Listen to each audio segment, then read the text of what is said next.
नमस्कार, मैं हिंदी टीवी देखने वाले हमारे सभी दर्शकों का बहुत बहुत स्वागत है। दोस्तों, देश में तीसरी बार मोदी सरकार बनने के बाद केंद्र सरकार की वित्त मंत्री निर्मला सीतारमण की ओर से इस बार का बजट पेश किया गया और बजट पेश करने के दौरान उन्होंने इस बात का हवाला दिया कि हर वर्ग का ख्याल रखते हुए इस बजट को बनाया गया है।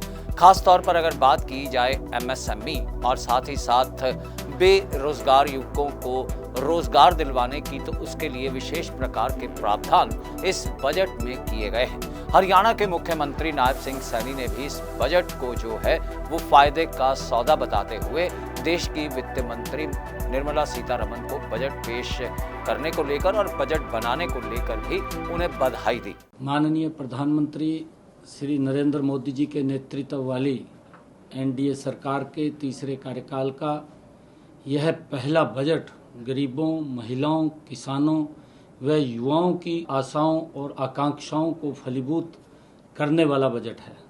मुझे पूर्ण विश्वास है कि यह बजट विकसित भारत के निर्माण में एक नया अध्याय लिखेगा।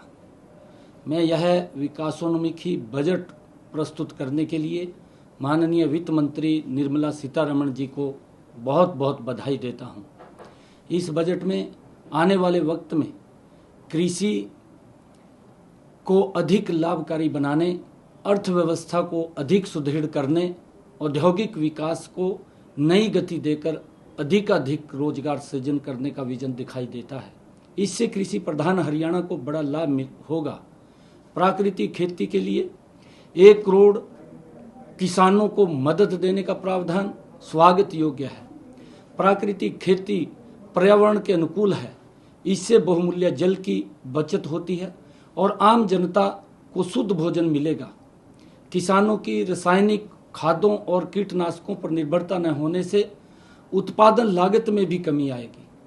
बजट में दलहनों और तिलहनों का उत्पादन बढ़ाने व इनके भंडारण व विपणन को सुदृढ़ बनाने की घोषणा से हरियाणा में फसल विविधीकरण को अपना रहे किसानों को बड़ा प्रोत्साहन मिलेगा।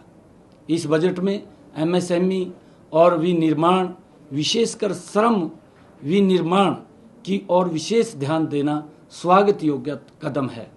वहीं अगर हरियाणा की बात करें तो हरियाणा एक कृषि प्रधान प्रदेश है और हरियाणा के बीच किसानों को प्रोत्साहित करने के लिए तरह तरह की योजनाएं पहले ही चल रही हैं। बात अगर प्राकृतिक और जैविक खेती की जाए, उसमें जो किसान आगे आते हुए उसे अपनाते हैं उन्हें कई तरीके की प्रोत्साहन राशि पहुंचाई जाती है। 7,000 रुपए तक की ये राशि जो है वो किसानों को आवंटित की जाती है। और इसके अलावा जैविक खेती के बीच आगे आते हुए जो किसान अलग तरह की फसल को तरजीह देते हुए फसल विविधता पर गौर करते हैं, उनके लिए भी कई तरह की प्रावधान जो हैं रखे गए हैं। उन्हें भी कई तरह की राशि प्रदान की जाती है और यहाँ तक कि पोर्टल के जरिए किसानों के लिए हरियाणा सरकार की ओर से इनामी योजना भी शुरू की गई है, जिसके तहत उन्हें ट्रैक्टर तक भी दिए जा चुके हैं। वहीं किसानों के हित के लिए ये बजट बेहद लाभकारी है, ये कहना था मुख्यमंत्री हरियाणा नायब सिंह सैनी का।